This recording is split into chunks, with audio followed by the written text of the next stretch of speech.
Tele klobučki so zanimivi oziroma značilni za Bolivijo, melona, se pravi takim klobukom, in ženske jih nosijo. Zanimivo, da tale noša, no zdaj bomo videli še južnoameriško rikšo, ni jih prav veliko v Južni Ameriki, ampak nekaj jih pa je. Namreč tole, kar nosijo tele dame, tole je torej noša, ki so jo v 15. 16. stoletju nosile ženske v Andaluziji.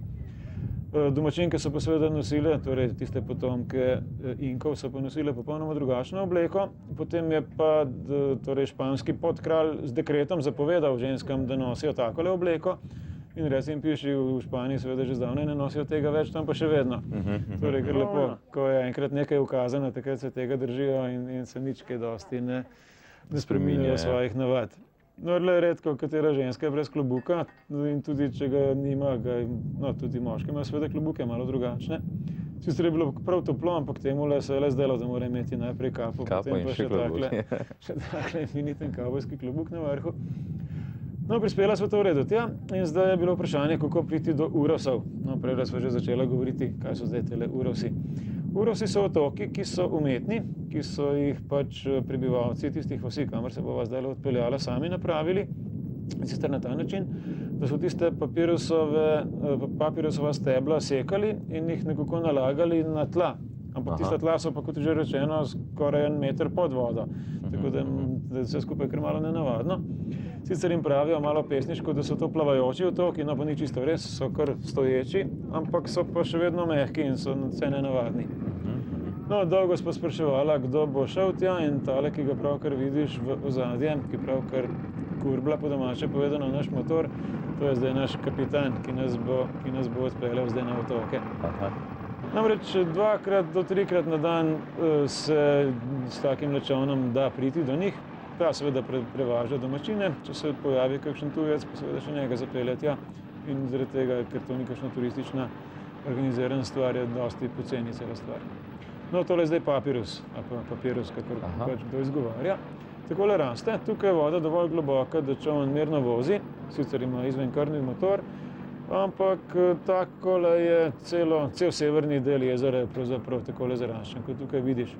No, zdaj smo že kar precej daleč, smo se že peljali skoraj 1 uro in v daljavi že vidimo nekakšne čudne kvadratne oziroma oglate stvari tamle v daljavi. Bomo šli kasneje do tja, pa bomo videli, kaj tam je.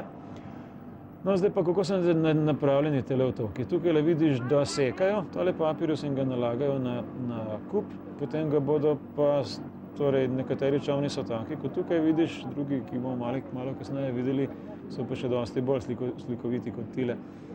No, vidiš, tukaj je že eden od tehle slikovitih. No, to je zdaj pomanjšana verzija tistega ogromnega čolna, s katerim se je Heyerdahl potem peljal od Afrike do Amerike. No, že prihajamo na eno od vasi. 3 take vasi smo obiskali, no in zdaj danes bova šla v prvo, drugič pa potem še kakšno drugo.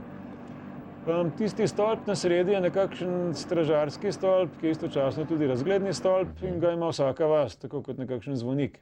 Ni pa del cerkve, šla bova kasneje tudi v cerkev in bova videla, da ima tudi vsaka vas svojo cerkev.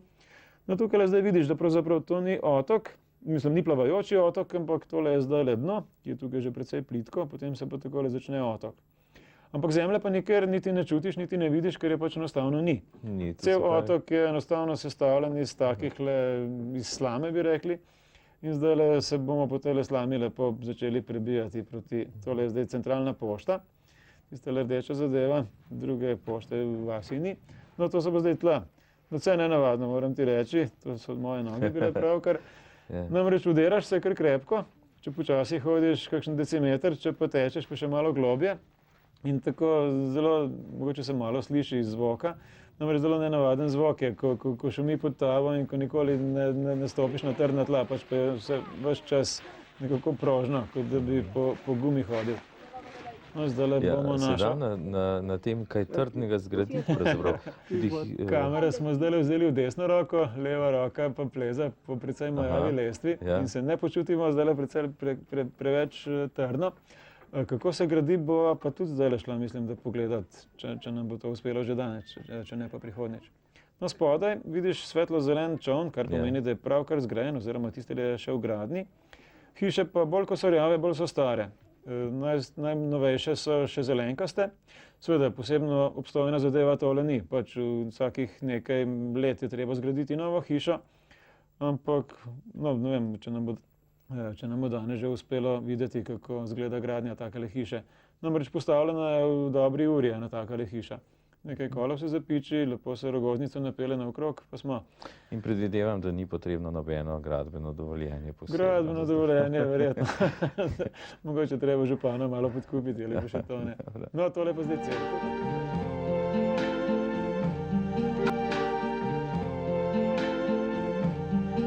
I see trees